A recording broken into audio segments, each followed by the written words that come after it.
subscribing or checking out our Patreon to support us. So if you haven't watched part 1, I highly recommend you do so. But you can still enjoy part 2 without it. We last left off on the unfortunate death and highly probable murder of Peter Gunness. Today we'll talk about more about the love letter killings. After the death of Peter, Belle continued to run her farm until around 1907 when she hired a Ray Lamphere. Ray loved Belle to a deeply fiery extreme. Several men with some amount of wealth responded to Belle Gunness's ads in an attempt to court her.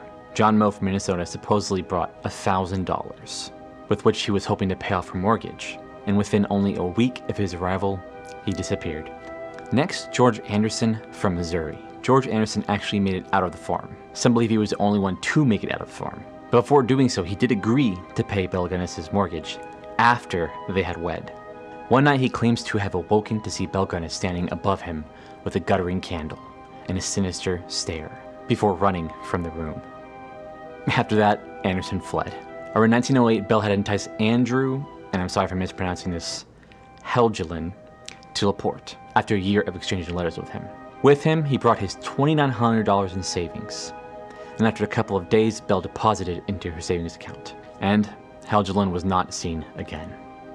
There were more students to answer to Belle's ad, and Belle eventually began getting trunks delivered to her home. The delivery driver claimed she could lift them like boxes of marshmallows. And as men came and went, or came and never left, Ray Lamphere's jealousy began to grow. So of course he began causing scenes, to which Belle replied by firing him. Soon after, she went after Ray Lamphere and claimed that he was insane and a menace to society. And in the end, she actually got a sanity hearing against Ray Lamphere. However, he was pronounced sane and released. Lamphere would appear at Belle's farm again and again, making vague threats. Belle eventually complained to the sheriff that he was a threat to her and her family. Around this time, Andrew Helgelin's brother had become worried after not hearing back from Andrew and wrote a letter to Belle. Belle wrote that Andrew had returned to Norway. However, Eyal did not believe this and insisted on visiting to conduct a search. Soon after, Belle began stating that Ray threatened to burn her house down and murder her and her family. And she asked her lawyer to write a will should this happen. Some say this was all set up to help stage the arson. Lamphere's replacement, the handyman, Maxson, awoke on April 28, 1908, to the smell of smoke. He called out to Gunness and her family, before jumping from the second floor window and barely surviving. And by the time help had arrived, Belle Gunness's farmhouse had burnt to the ground. 4 bodies were recovered in the aftermath. One, a woman with her head missing, and the other, the 3 unfortunate children who still lied in their beds. And of course the blame fell to Ray Lamphere, the ex-handyman. And what followed were some eyewitness accounts, which led to the arrest of Ray Lamphere on suspicion of murder and arson. Now, Gunness's friend and neighbor claimed that the body could not have belonged to Gunness, and the head was never found. Post-mortem analysis asserted that the body could not belong to. Now, there was a bridge and some human canine teeth, which Belle's dentist claimed that he could identify to that of Belle Gunness.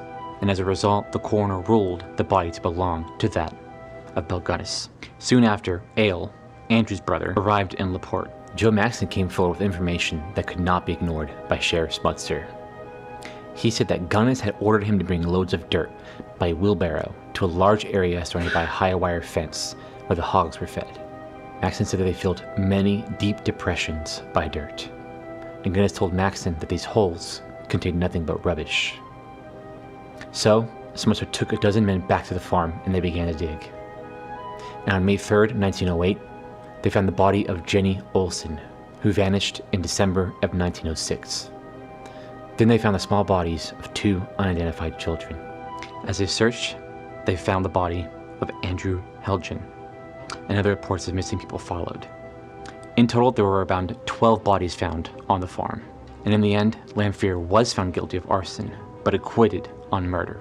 His defense and the trial consisted of different evidence that contradicted Gunness's dentist's assertion, and much more followed about Belle Gunness and her victims. Lamphere would talk about how she would drug those who came to the house and split their head with a meat chopper, or simply just chloroform them in their sleep. Sometimes she would even chop up the bodies and feed them to pigs. And Lamphere also stated that the headless body that was found was that of a woman who came on the pretense of becoming a housekeeper. Lamphere even admitted to arson.